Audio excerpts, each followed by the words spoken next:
students, welcome to Sunil's tutorial. I'm Sunil Mirwani and today we'll be doing the chapter called as magnetism. Let's see what do we mean by magnetic dipole moment. Magnetic dipole moment. What is the meaning of magnetic dipole moment? Now magnetic dipole moment, the product of the pole strength and the magnetic length is called as magnetic dipole moment. We've learned this in 11th standard. We'll just revise a couple of 11th standard basics before we move ahead. So it is the product of pole strength,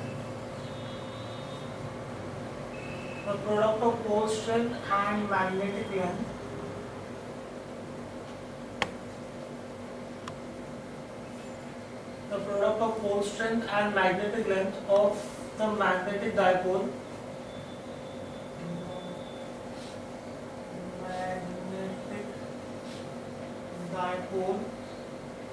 gives the magnitude of magnetic dipole moment.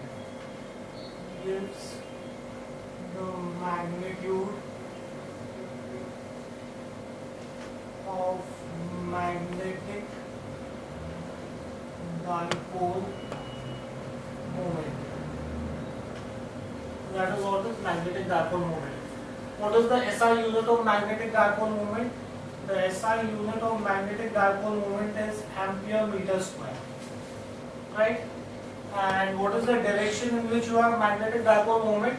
Magnetic dipole moment is always directed along the axis of the magnet from the south pole to the north pole. It is directed along the axis of the magnet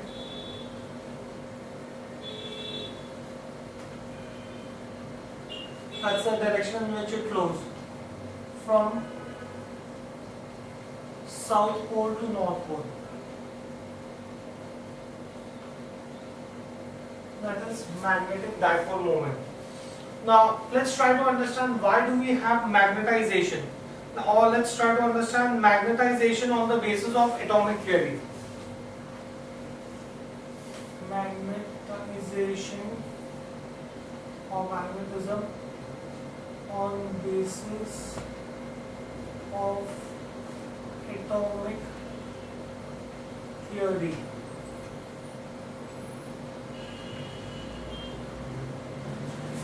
Let's try to understand magnetism on the basis of atomic theory. Now, in an atom you have nucleus, you have electrons revolving around the nucleus. Right? Now, the fast moving negatively charged electrons revolving around the nucleus will produce current. If a charged particle moves, a moving charged particle gives rise to current. Now, we know that any charged particle moving gives rise to current. You have electron which is a charged particle, it is moving, that means it will give rise to current, so it produces current flowing in a circular path. The circular current behaves like a magnetic shell having north polarity at one side and south polarity at the other side, and that is how magnetism is produced, right? So as the molecule contains large number of electrons, the resultant magnetism due to all the electrons determines the magnetic nature of the molecule. So do we understand why certain substances behave like magnet? So in an atom, the fast moving negatively charged electrons,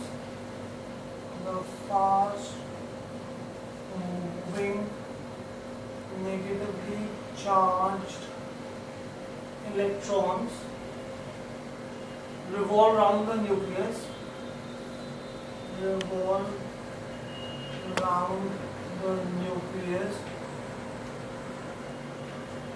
and produce a current flowing in a circular path.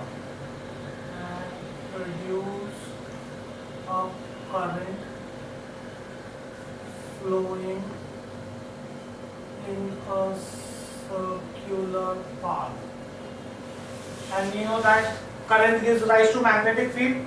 So thus I can say that the circular current behaves like a magnetic shell. The circular current behaves like a magnetic shell. The circular current behaves like a magnetic shell, right? It behaves like a magnetic shell, having north polarity at one side, having north polarity at one side and south polarity at the other. South polarity at the other. Right? Now, once you have the poles decided, then this was about one electron. But we know that a substance is made up of large number of atoms. Each atom has so many electrons. So as a result of which what will happen is that all these electrons will give rise to magnetic shell, and the sum of all these magnetic shells will determine the magnetic property of the substance. So I can say as a molecule contains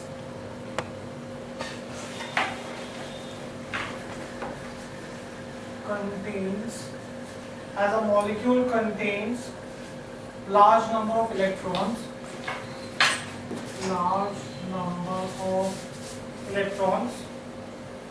the resultant magnetism due to all these electrons,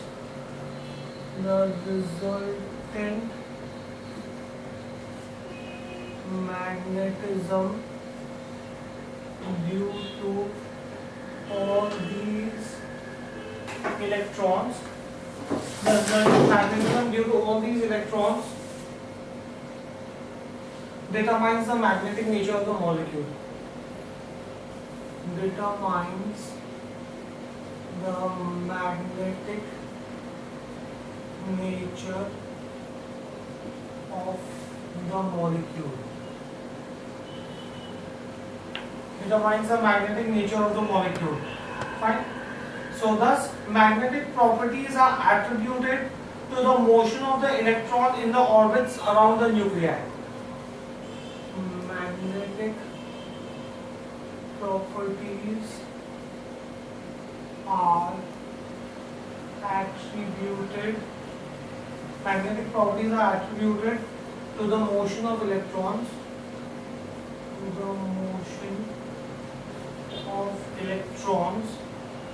in orbits around the nuclei.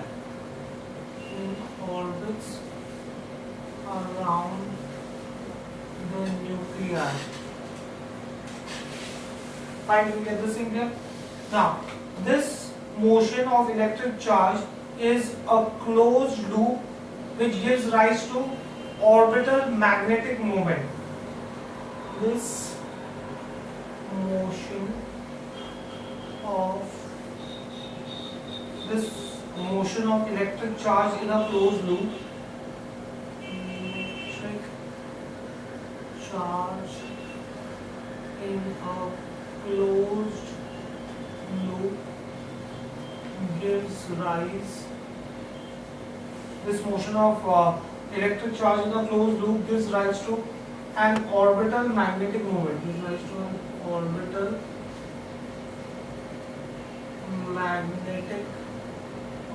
I already explained to you what is magnetic moment. This is a circular magnetic moment that you have.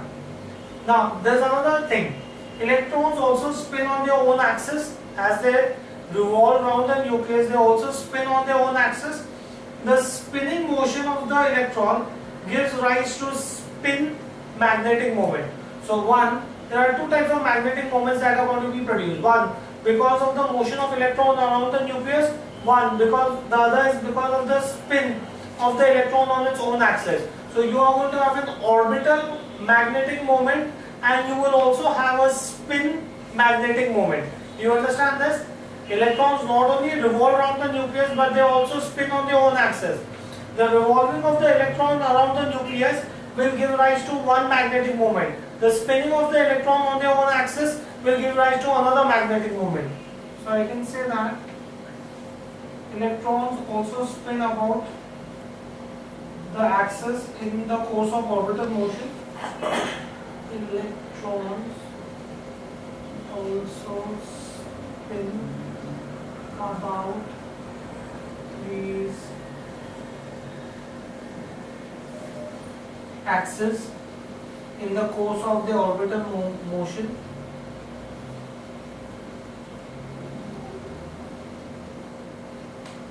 Orbital motion, right? This spinning motion of charge gives rise to spin magnetic moment.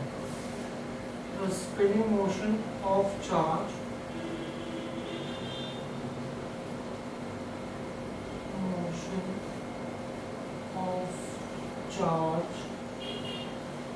gives rise, the spinning motion of charge gives rise to spin magnetic moment. So you have two different types of magnetic moments that are produced. One is the orbital magnetic moment, the other is the spin of magnetic moment. Now the vector sum of these two magnetic moments gives you the resultant magnetic moment of the atom. The vector sum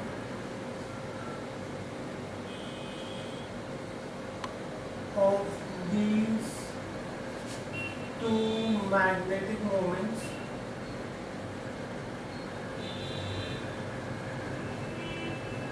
gives the vector sum of these two magnetic moments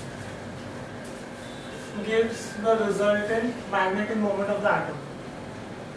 The resultant magnetic moment of the atom. Fine, do we get this in here? So, this is how you have origin of magnetism on the basis of circulating charges. Right? Now let us try to find out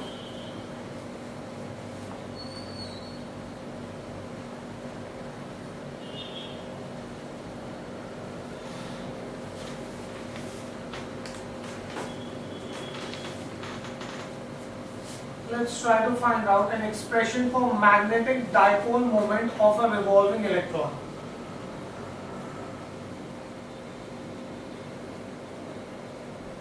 Expression for magnetic dipole moment of a revolving electron. Magnetic dipole moment of a revolving electron. Now, I already explained to you that in an atom the negatively charged electron revolves round the positively charged heavy nucleus, right? Let's assume that this is my nucleus which has a charge of plus E, and you have an electron revolving in a circular orbit. This is the electron whose charge is minus E, and the distance between them is, say, R, right? So I can say that in an atom,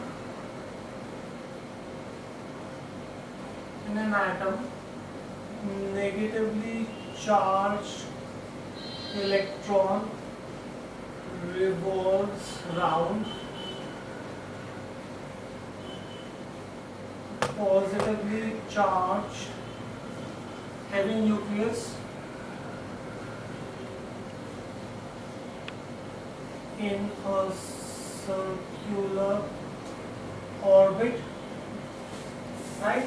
Now, from the figure what we understand is, let's consider an electron of charge.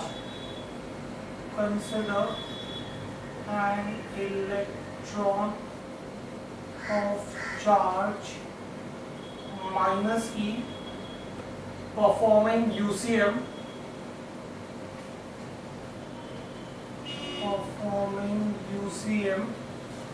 around the nucleus, around the nucleus,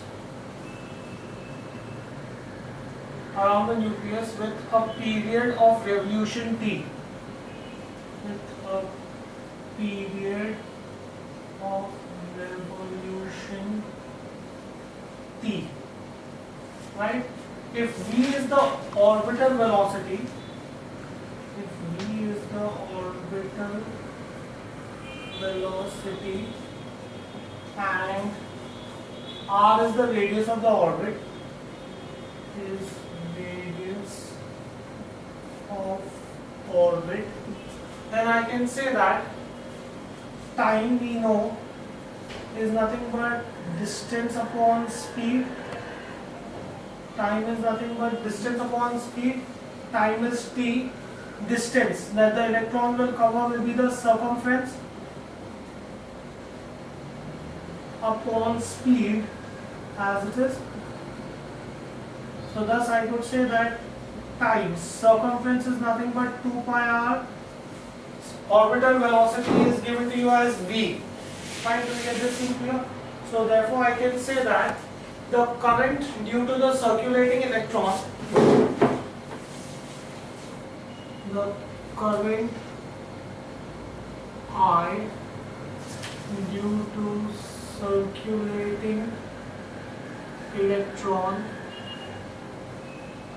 is given by I is equal to nothing but charge upon time,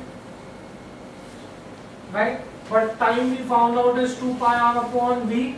Therefore I can say I is E upon 2 pi r upon t. Thus I can, not t, sorry, v. Thus I can say that current is equal to EV upon 2 pi r. Fine, do you get this in here? Now, the magnitude of magnetic moment, the magnitude of magnetic moment, the magnitude of magnetic moment, that is m0, associated with a circulating current, associated with circulating current, associated with circulating current, or in a circular loop, current is I, in a circular loop of area A, circular loop of area A is given by the formula magnetic moment is nothing but current into area. Magnetic moment for a circular current is given by the formula magnetic moment is nothing but current into area. But we know that area is given by the formula pi r square. Thus I can say that magnetic moment is current into pi r square, right? But current we already found out is EV upon 2 pi r. Therefore current is EV upon 2 pi r.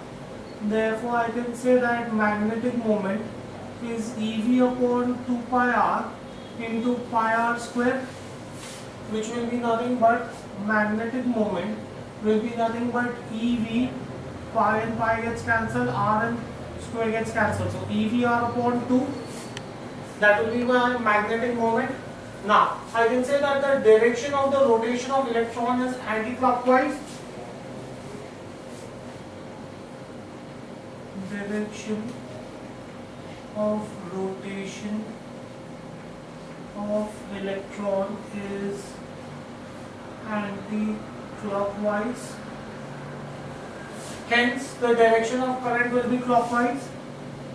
Hence direction of current will be clockwise.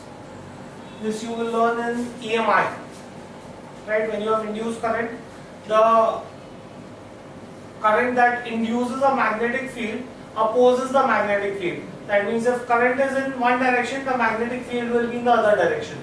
You have this whole theory in EMI, so don't worry, you'll learn this there. So I can say therefore, for a clockwise current, therefore for a clockwise current, the direction of magnetic moment is the direction of magnetic moment. We know that current and magnetic moment are perpendicular. Magnetic moment is perpendicular and into the plane of the paper.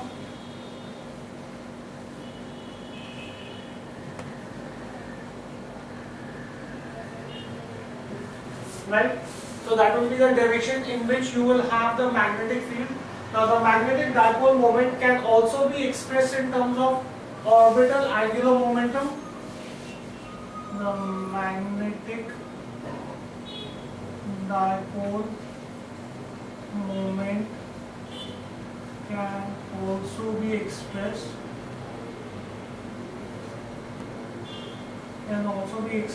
in terms of orbital angular momentum.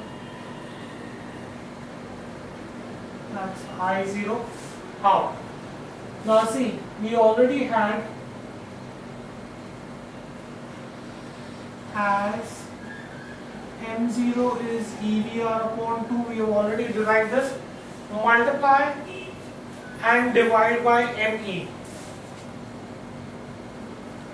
Multiply and divide by ME. What does ME stand for? ME stands for mass of electron, where ME is mass of electron. So I'll get M0 is EVR upon 2 into ME upon ME. Right? So in that case I'll get this as M0 is nothing but E into MEVR upon 2ME. Right? Now, mass into orbital velocity into radius, you all have learned this is nothing but angular momentum. So I can therefore say M0 is E into angular momentum, that is L0 upon 2ME. Please make this correction, this should not be I0 but L0, angular momentum is L0, right? Where I can say that L0 is the orbital angular momentum. Orbital angular momentum. Right? Now if I have to represent this in vector form, I can say M0 vector is nothing but minus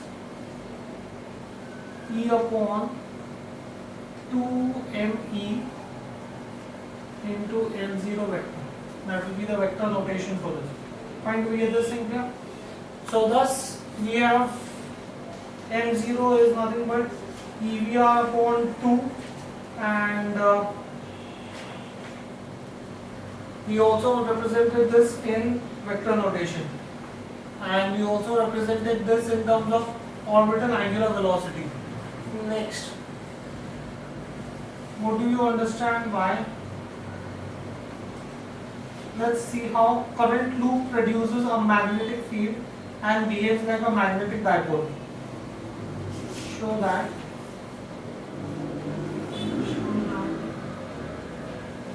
Current loop produces magnetic field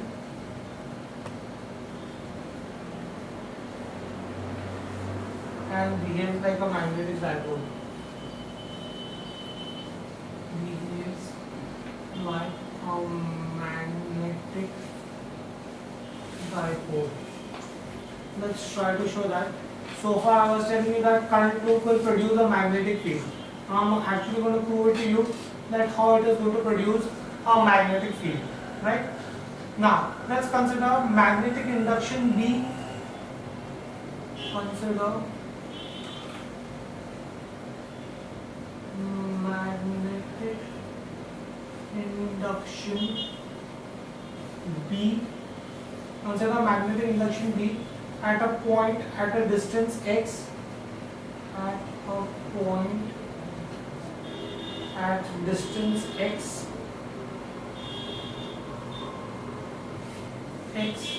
from the center of a circular coil, from the center of a circular coil of radius a. The radius of the coil is a, carrying a current I.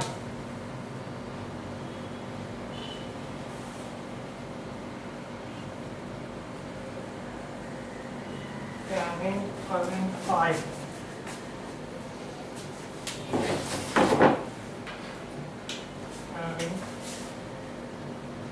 Current I. Then we've learned this in 11th standard that magnetic induction, the relationship between magnetic induction, the radius and current is given by the formula of magnetic induction is nothing but mu 0 I a square upon 2 a square plus x square raised to 3 by 2. We've learned this derivation. Now, the direction of the magnetic induction is along the axis of the coil. This is your 11th standard basics. The direction of magnetic induction,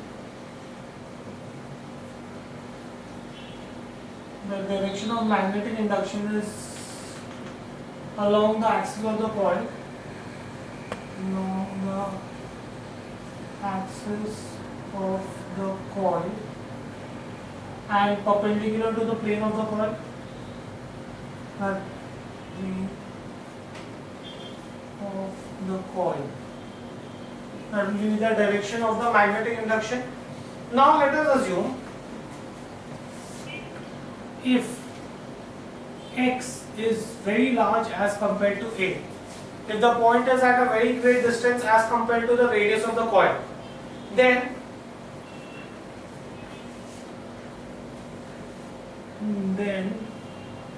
we can neglect, because in that case x square plus a square, then x square plus a square will approximately be equal to x square. If x is very large as compared to a, then x square plus a square will approximately be equal to x square, in which case I can therefore say that B will be mu 0 I a square upon 2 x square raised to 3 by 2. Now I am substituting the value of x square plus a square as x square. So in that case this is going to be nothing but mu 0 I a square upon 2x cube. That will be the magnetic induction. Now multiply and divide by pi.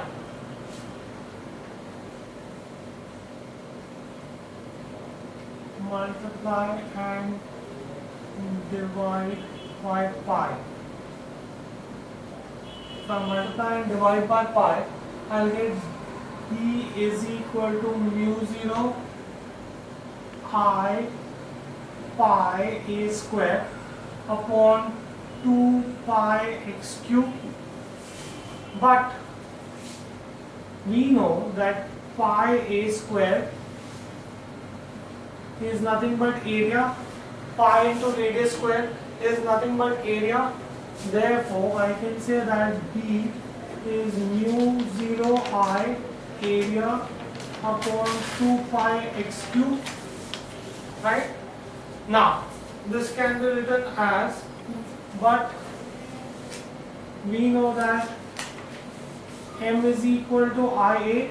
Magnetic moment is nothing but current into area. Thus, I will get B is mu 0 M upon 2 pi x cube. Right? Now, this can be written as multiply by 2, divide by 2. If I multiply and divide by 2, I will get this as B is equal to mu 0 upon 2 into 2 will give you 4 pi. I have divided by 2, now I will multiply by 2. 2m upon x cube. Right? Now, electric field due to electric dipole is given by electric field due to electric dipole is given by the formula E.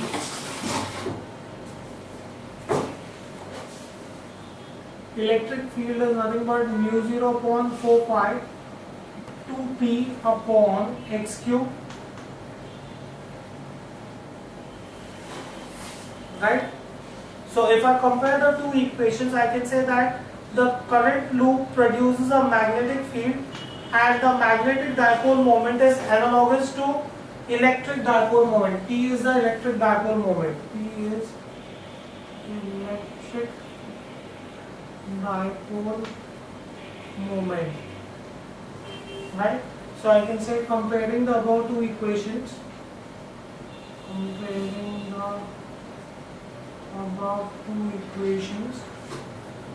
we can say that current loop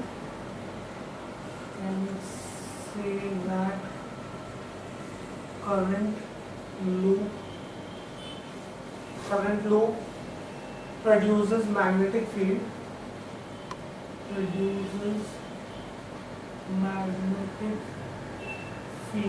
current loop produces magnetic field and magnetic dipole moment,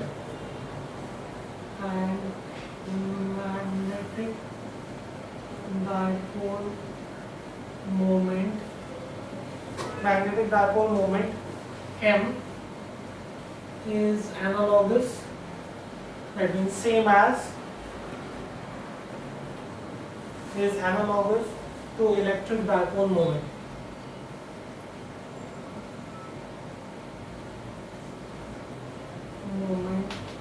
P. That's how we can show that a current loop produces a magnetic field. Fine. Now, let's try to find out what is the relationship between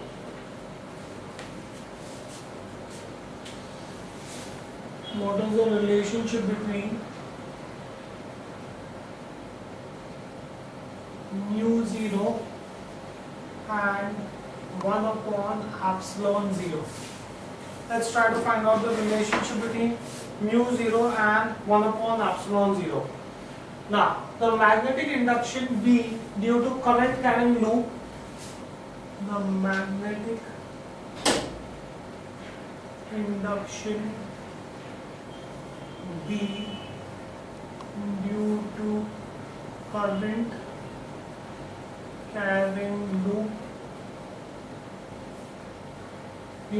carrying loop at a distance x,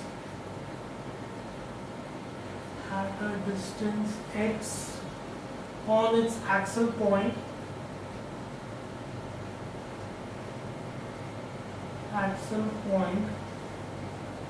is given by, we just derived this, given by B is equal to mu 0 upon 4 pi 2m upon x cube, right? Where I can say mu 0 is nothing but absolute permittivity of vacuum, absolute permittivity or permeability, not permittivity, permeability of vacuum, and M is magnetic dipole moment.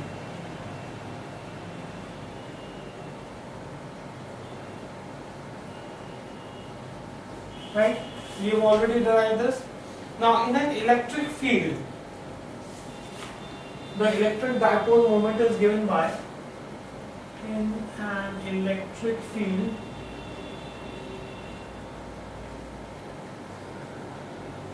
the electric dipole moment is given by, electric dipole moment P is given by E is equal to 1 upon 4 pi epsilon 0 2p upon x cube. That's my formula for electric dipole moment, where P is the electric dipole moment, where I can say that epsilon 0 is the absolute permittivity of free space, absolute permittivity of free space, and P is the electric dipole moment, electric dipole moment, right? Now if you compare the two equations, you will see that mu 0 is nothing but same as 1 upon epsilon 0. Thus I can say, comparing the two equations,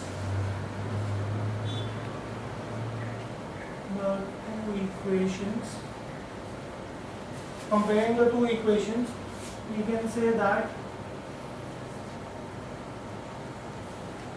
mu 0 is analogous